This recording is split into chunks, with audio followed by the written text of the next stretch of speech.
Welcome to the Slop Farm. Enjoy the video.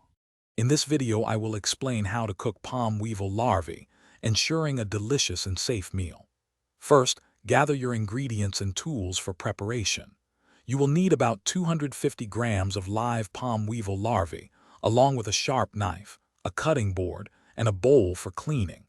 Make sure your larvae are plump and active, which indicates superior freshness and quality. This initial step is crucial for an enjoyable culinary experience. After acquiring your larvae, it is time for proper cleaning. Gently rinse them under cool, flowing water for about 1 minute, ensuring no dirt remains. You might want to quickly blanch them in hot water for 20 seconds to firm them up. Next, transfer them to a bowl and season them with a pinch of salt, a dash of black pepper, and perhaps a tablespoon of soy sauce. Let them marinate for at least 30 minutes to absorb the flavors. For a quick and crispy preparation, pan frying is an excellent choice.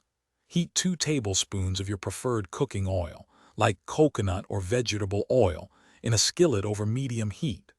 Once hot, carefully add the marinated larvae, ensuring not to overcrowd the pan. Stir them frequently for about 8 to 10 minutes, or until they turn a beautiful golden brown and become wonderfully crisp. This method brings out their natural nutty flavor beautifully. If you prefer a smokier and slightly chewier result, roasting is a fantastic alternative. Preheat your oven to 180 degrees Celsius or 350 degrees Fahrenheit and lightly grease a baking sheet. Spread the cleaned and marinated larvae in a single layer, ensuring they are not overlapping. Roast them for about 15 to 20 minutes, flipping them once halfway through. They will develop a rich, earthy aroma and a satisfying bite. Thanks for watching. Consider subscribing if we helped you today.